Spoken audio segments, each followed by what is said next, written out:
Hello, welcome to the Officio Spotlight on Procurement podcast. My name is Simon Lipscomb, and thank you very much for joining us.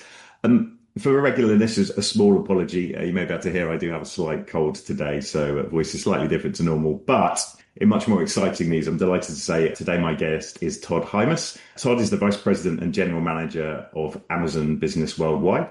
Todd has a very long and illustrious career with Amazon. He's worked in the business now for 26 years, joined as a project manager back in 1999, and has held multiple roles over that time.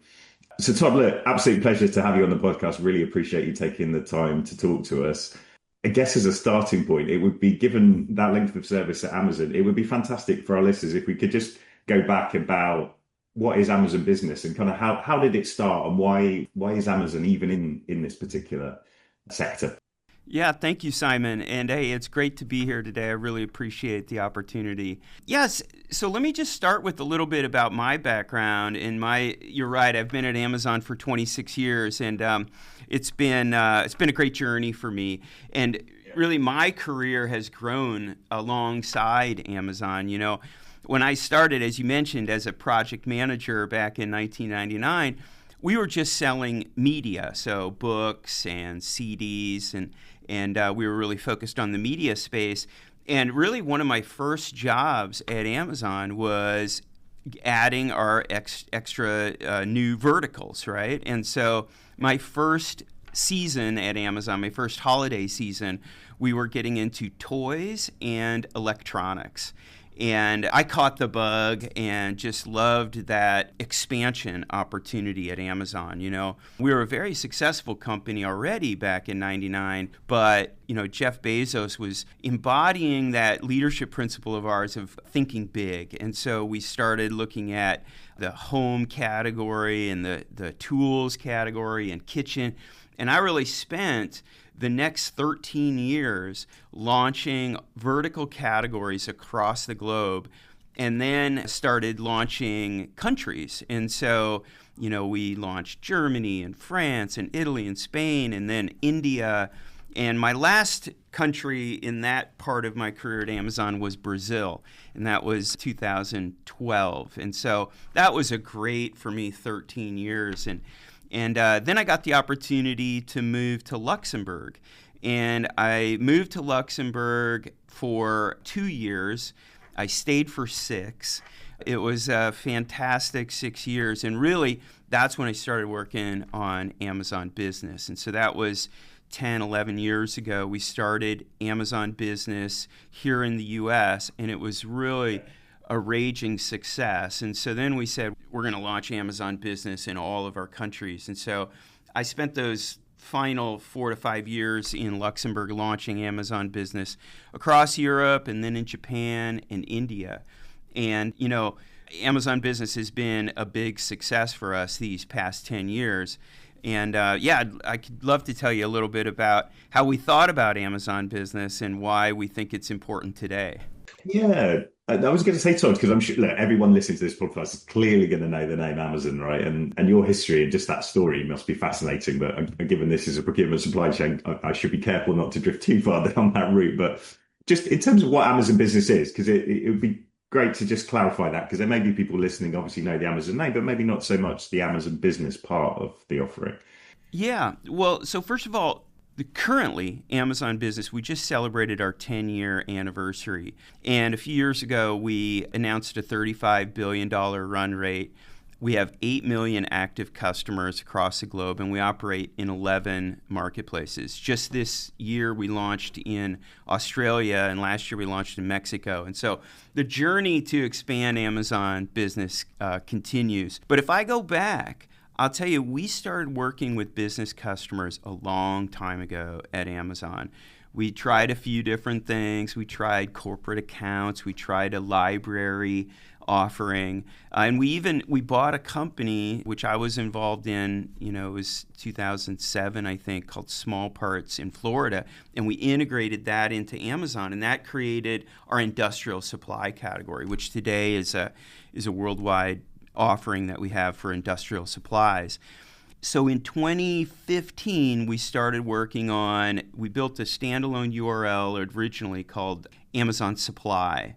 And so we were going to build sort of from scratch. And through that process, and as you can hear, we try a lot of things at Amazon, and a lot of them fail, but we continue on, we continue to iterate. And finally, we said, what customers love is they love the things that we offer on Amazon Consumer. They love the massive selection. They love having sharp prices because of our marketplace. And they love being able to get their deliveries fast and efficiently. And so we said, let's build Amazon Business on top of Amazon. So now, today, Amazon Business is a set of features that really enable business customers of all sizes and in all industries to work with us, but you get the benefit of the last 30 years where we've been working on building a huge marketplace with massive selection, world-class delivery network, and all of that is now available to business customers. So Amazon Business unlocks the opportunity for small business customers, large enterprises, public institutions to interact with Amazon, but through our Amazon Business offering, and they get access to a ton of features that really are required for them to, successfully use Amazon Business in a corporate or a public environment. Things like that you, I guess, are obvious to your listeners, I'm sure, but we've had to spend a lot of time working on those things like multi-user accounts, right? So a small business might have 3 users, on their total account, but a large corporate entity could have 100,000 users. And so we have to make our systems work to support those 100,000 users. Also, in the corporate environment or the public environment, you may have a very restricted view of what you want your users to buy, right? Amazon Business, we have thousands of laptops available to purchase. But if you're a corporate entity, I know here at Amazon, we only have a handful of laptops that we let our employees buy. So we had to make that capability available to business customers or to public institutions. We call it guided buying. It allows you to set rules in place.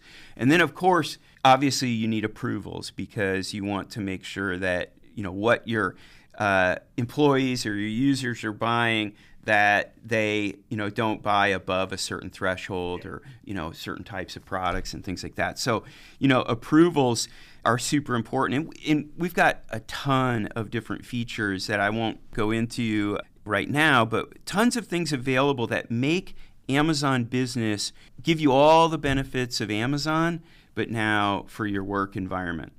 Yeah.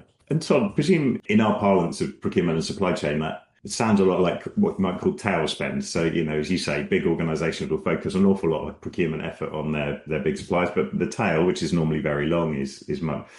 2 questions. One, is that a fair summary of the value proposition to your customers? And secondly, do your customers therefore see big commercial benefits from using Amazon Business to tackle that tail spend?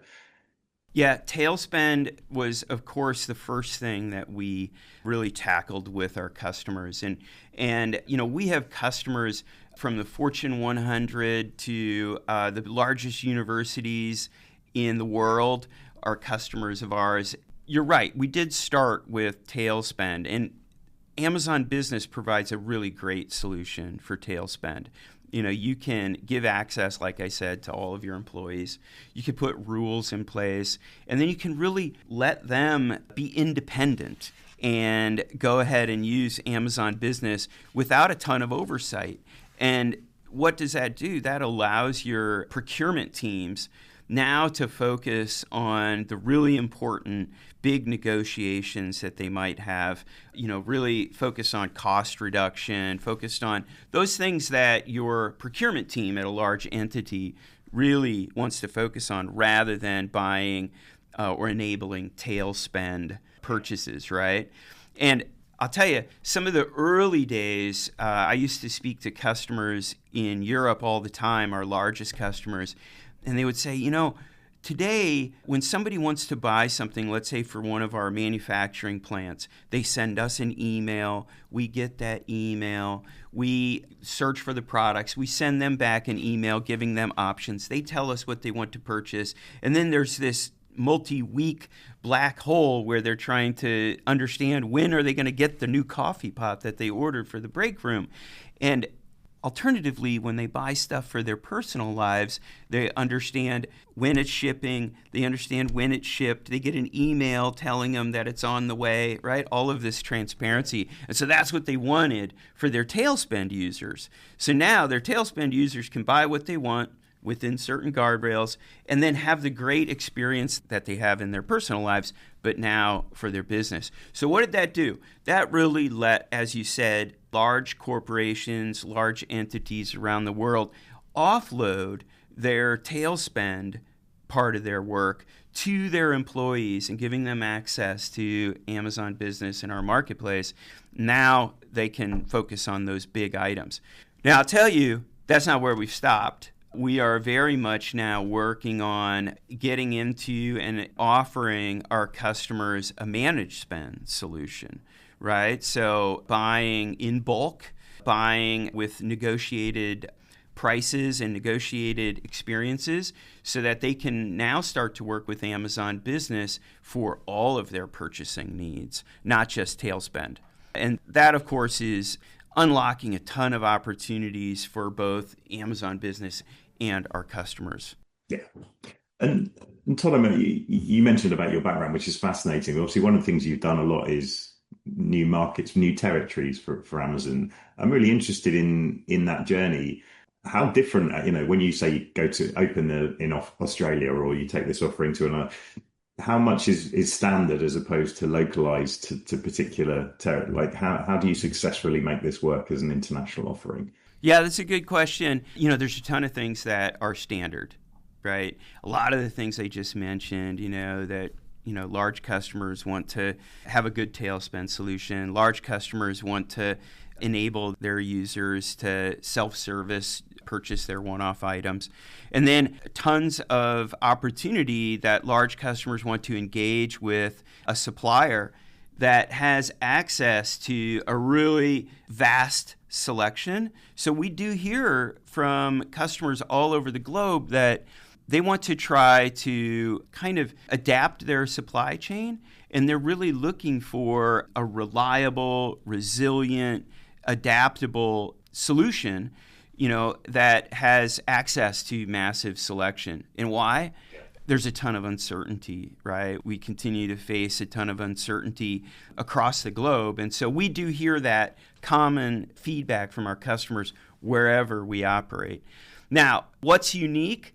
So every country that we enter, we find there's a unique set of compliance rules, specifically around taxing and invoicing, that we definitely need to, for each country, do some work to make sure that we offer that best of breed experience. And truthfully, that level of complexity, whether or not you're talking about VAT in Europe or GST in India or all the various incarnations of taxing and invoicing across the globe, we find that our ability to kind of create an expertise around understanding tax regimes, understanding compliance rules, and making sure that we can build a solution that integrates everything I've talked about, including that massive marketplace of selection, into a compliant tax and invoicing solution.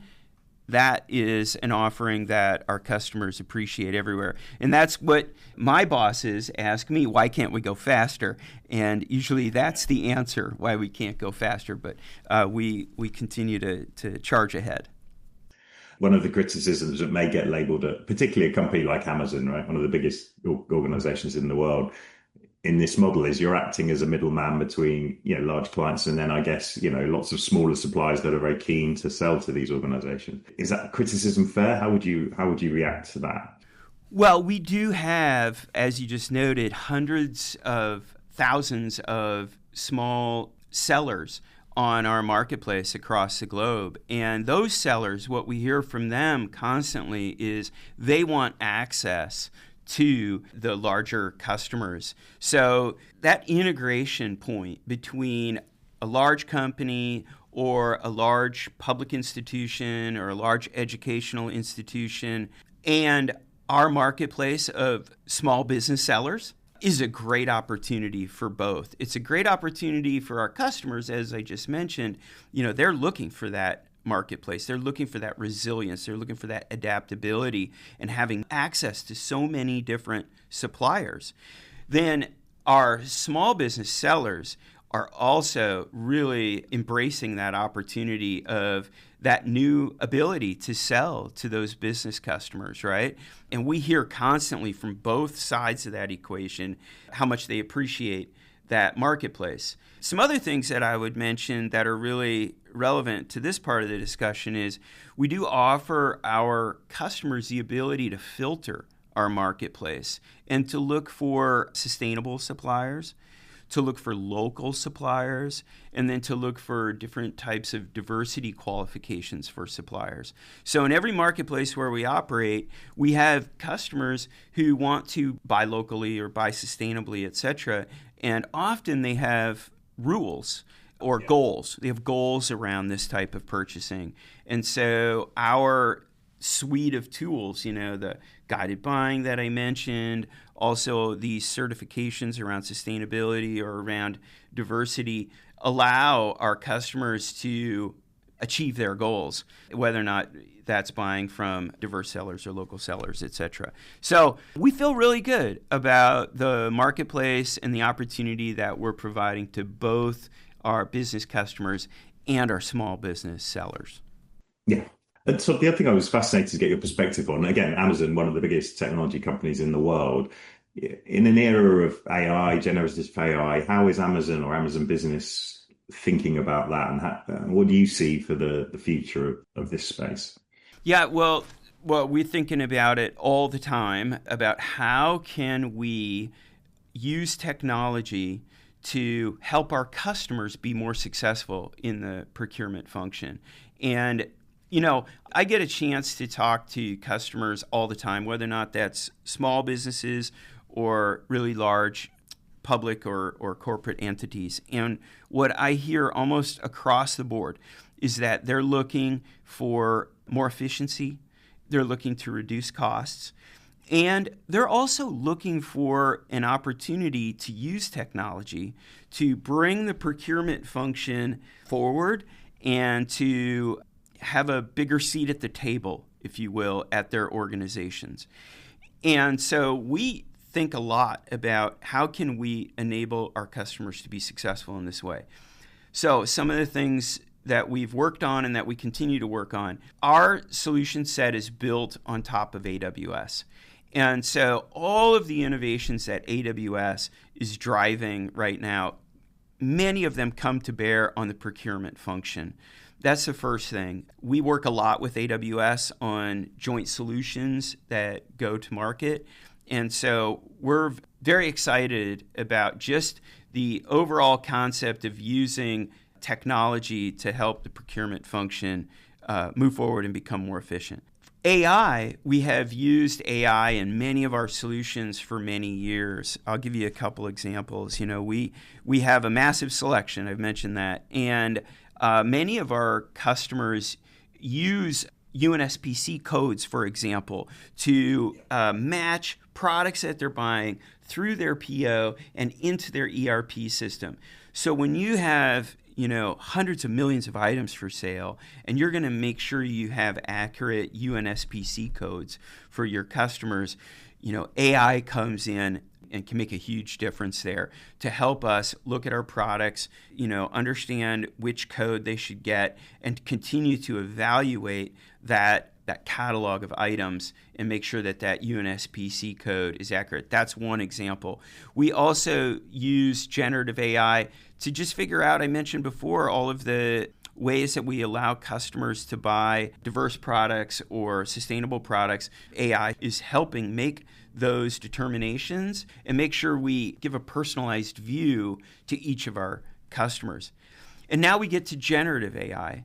Generative AI has a ton of potential within the procurement space, and Amazon Business, like many others, continues to work on how can we create a solution set that uses generative AI in the same way that many of us use generative AI today, whether or not that's, using an online assistant to help us fast track our search results. There's many opportunities that we continue to see and that we want to enable for our customers as we go forward. It's very early days, but we see big data, we see AI, we see generative AI all as opportunities for customers to really improve the efficiency of the procurement function so that they can start to make a significant difference in the cost structure at their organizations. We're very excited about it, and that we see that as a big future for Amazon Business. Yeah. Todd, we should probably draw it to conclusion there. Thank you so much for taking the time to talk to me today. Real privilege to get the opportunity to hear from a man such as yourself from such an important large organisation. So thank you for the time. It's appreciated. Thank you, Simon. Thank you so much. I appreciate the time. Thanks for listening to today's episode. If you've enjoyed this podcast, please give us a click on the follow button on your chosen podcast platform. We'd also love to hear your views on either future topics or indeed if you've got any thoughts on future guests that we should look to get onto the podcast. Thanks again. See you next time.